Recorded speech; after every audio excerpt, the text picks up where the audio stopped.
Onderwysers en skoolbestuurspanne in Gauteng het die afgelope 3 jaar, sê dit Panayaza Lesufi, LUR vir onderwys in Gauteng, geleer om nooit gemaklik in hulle stoele te sit nie. Hy vra die ongemaklike vrae, stel uitdagings en moet pa staan vir al die kritiek wat na sy kant toe kom. Ons gaan vandag vir hom die vrae vra wat onderwysers en ouers by tradisioneel Afrikaanse skole laat rondrol en rooi sien. Welcome, MEC Panayaza Lesufi. Thank you so much. And thank you for your willingness to have a conversation about these issues. Anytime. So, my first question is, how do you envisage that Afrikaans schools transform going forward? My child went to an African school, so I fully understand the culture of African schools, the way they operate, and the manner in which they want to handle issues. I just don't want that aspect to be open to everyone. So there's a future for African schools, there's a future for the Afrikaans language.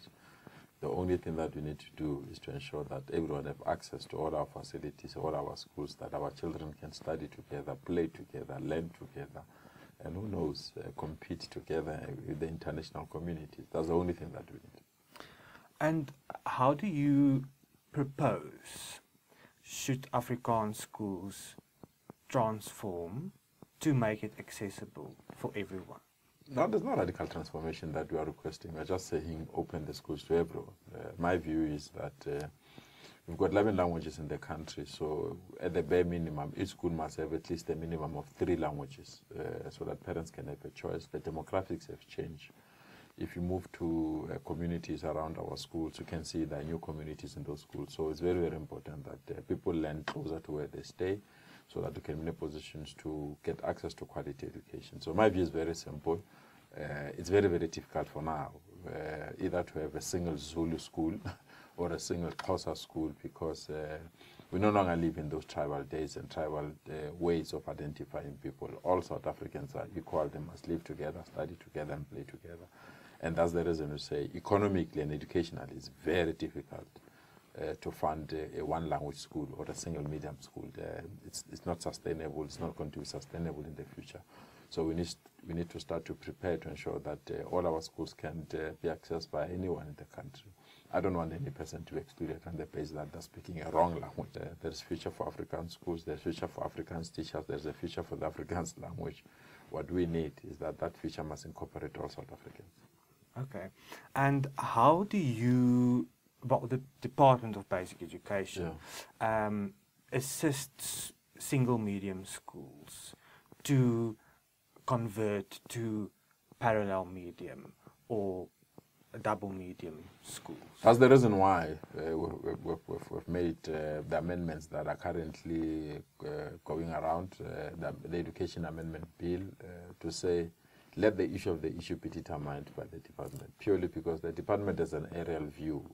Currently, parents are the ones that are determining that language. But if you have parents that are speaking one language, there's no way that you can persuade them to agree to accommodate other languages. So it becomes very, very difficult to fast-track transformation, also to fast-track accessibility. What we need here is accessibility, that let everyone access our schools. We're saying, let's start that process of ensuring that all our schools are accessible to everyone. Critics are saying that when you implement other languages at a single medium school, it costs a lot of money and they need more educators.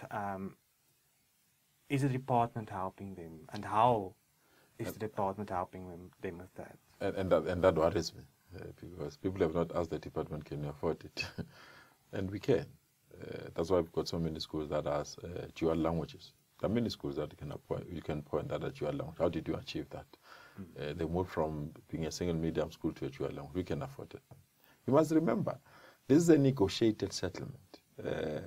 After freedom, after 1994, we didn't say, you oppressed us, go and study in the gutter education, we'll get into your nice offices. We didn't say that. We didn't say, go and study in the mud schools, we'll study where you are, where there are swimming pools. We said, we'll manage this thing together. But it's quite clear that management has not yielded the desired outcome. We just want to fast-track it. And in fast-tracking it, we are not excluding anyone.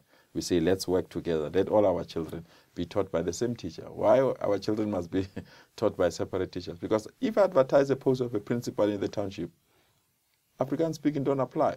white people don't apply. So what must I do? And if there are 2, 3 learners that are coming into a school, some white parents are taking their children out of that school. Why is it happening? We must stop it. That's exactly what we must stop.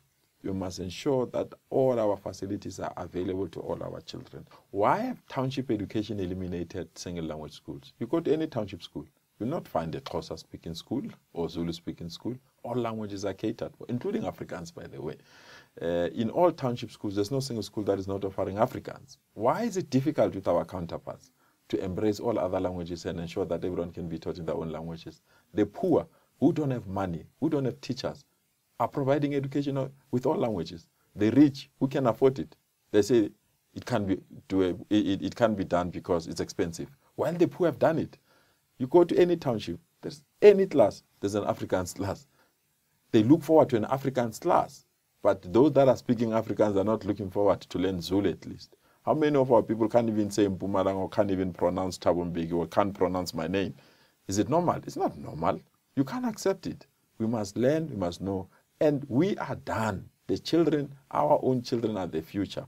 Don't use your fears to bar our own children to learn and to study together and to play together. Language is a very important aspect. It created problem in 1996. In 1976, it must not create problem now. We must embrace all languages and ensure that all our children can speak all languages that are there in our country. Mm-hmm. And MEC, because I follow what you do very closely, there are instances where you are very amenable and patient about issues, but then there are also instances where you seem to take a very hard line on other issues. On racism. What are the non-negotiables for racism. you? I hate racism with a passion. I hate racism with a passion, but I'm addicted to non-racialism. Okay. Anything that resembles racism is not going to survive in front of my eyes. Okay. Let's talk about racism in our schools. Well, people obviously see racism differently because of their various backgrounds. How do you see racism in our schools? It's when you deny access to other people purely because on the basis of the color of their skin.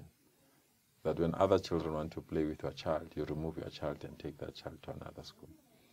When you have a curriculum in this country, believe your child must only follow one certain curriculum, must not follow the curriculum of you want to take your child out of the schooling environment to do something called homeschooling because you don't want your child to play with other races, with children from other races. You use religion, you use language to exclude other children. That's a problem. We need to solve it. We have to it was there. It's not something that we dreamed. It was there. This country had a policy that says other people were not important and others were more important. Others were inferior, others were superior. How do you resolve that? You can't resolve it overnight. And we have a negotiated settlement. We extended an apology to people who have oppressed us. We never wanted to fight back. We extended a hand of reconciliation to people that harmed us. We never wanted to harm them back. We extended mercy to people that were merciless to us. We never wanted to harm them back. Can our children not enjoy freedom where they can play together with other children? And if those that oppress our grandparents think that will oppress us, they're wrong. You oppress our grandparents, it ended there. You will never oppress our children, and will never oppress our children's children. It ends here, and it ends now. And then the latest school in your crosshairs seemed to be Dani Malana Parallel Medium Primary School in Pretoria North. Please explain what the issues are at that school. I got a report from parents that there was a school trip. Children were discriminated, that they were not allowed to go on a school trip. I have information that there are allegations that the school denied to increase their classes purely because other applications were not recorded in our books. We have a history with that school where it refused to expand on the language. We have to go to court to force them to expand on the language. So I've got allegations that were presented to me. So I've appointed Advocate Allison, who is a TTG responsible for curriculum in our schools, to go to that school and investigate those allegations. Whoever that is an allegation against any other school, We'll appoint a team to investigate, and I'm waiting for the recommendations that are coming from that investigation. I'll share it with the SGP of that school. I've seen they're on a panic mode, sending messages on their social networks and other things. There's no need for them to panic. If there's nothing to hide, just wait until we come there. We'll give you evidence and can dispute that evidence. Why is it important to you that we get education right? If you don't get it right, we're not going to sustain the future of this country. Skills, skills, skills, skills. And can only get skills through education, quality education to be precise. For thousands of young people, 2.3 million to be precise in Gauteng, that have gone through our education system but they're unemployed. So you need to change that. We can't have a society that produces unemployed young people. Just check how many young people are in prison. Just check how many young people are on the queue for social grants. You will never sustain that. You will never solve social problems through social grants. You must solve social problems through education. And education is that key that can unlock opportunities, and it's that scissor that can break the shackles of poverty. We've got so many people that are homeless. Just move around any township. Just see how many shacks are there. Do you think it's normal? It's not normal. Just go to many houses and see how many people are going to bed with an empty stomach. Is it normal? It's not normal. If we forget those people, we're forgetting them at our own peril. And the only way to resuscitate that is to ensure that children get quality education so that they can liberate their families. And those that are selfish, that they think quality education belongs to their own children alone, they are wrong. Quality education belongs to everyone, especially the poor, because they have no option. The rich have an option, but the poor don't have an option. We must not forget the poor, because as soon as you forget the poor, you'll not enjoy that car that you are driving because you have to watch if people are not breaking you. You'll not enjoy that house, the comfort of your house, because you have to watch if people are not breaking inside your house. Education can liberate everyone, the poor and the rich. And one last message to concerned Afrikaans parents. There's nothing to fear. There's nothing to fear. Afrikaans is a recognized language, and this country will protect it and defend it. I'll be the first one to defend it. Afrikaans is a very important language that must also grow, as much as other languages must grow. But if you want to exclude other languages, it will be unfortunate. I wouldn't advise you to do so. So I said to the Afrikaans speaking community, don't worry. There's nothing to worry. The mere fact that we've agreed as this country to say there's Orania where you can be there, it means that we are open-minded. The mere fact we're saying, let's live together, play together, study together, there's nothing to worry. Let me tell you, the only thing that can make all of us to be happy is non-racialism. As I said, my child went to an African school, so I know the culture of Afrikaners. I know how good they are. We need to take the best out of that and make it available to all children. As much as I'm a not so to speaking person, my child must teach the child of Tani how to speak Sepedi. There's nothing wrong with that. So all languages are important. Let's embrace them and ensure these languages can be played. Our learners can learn all of them, and our children can play together and dance together. I want to, when they eat those koeksisters, my child must also exchange and give your child morogo. That's the future. That's how it needs to be. So anyone that fears non-racialism, it's just unfortunate. But your common fears are my fears as well. You fear teacher unions, I fear teacher unions as well. You fear standards will fall, I fear standards will fall as well. You fear the infrastructure might not sustain, I fear that. So those are, let's work together to deal with those particular fears. But don't use something as a disguise for your inner fears. Those inner fears are the same with me. Let's work together to resolve them. Thank you so much, MEC. Thanks, I really Hannes. appreciate your Thanks, time. Hannes.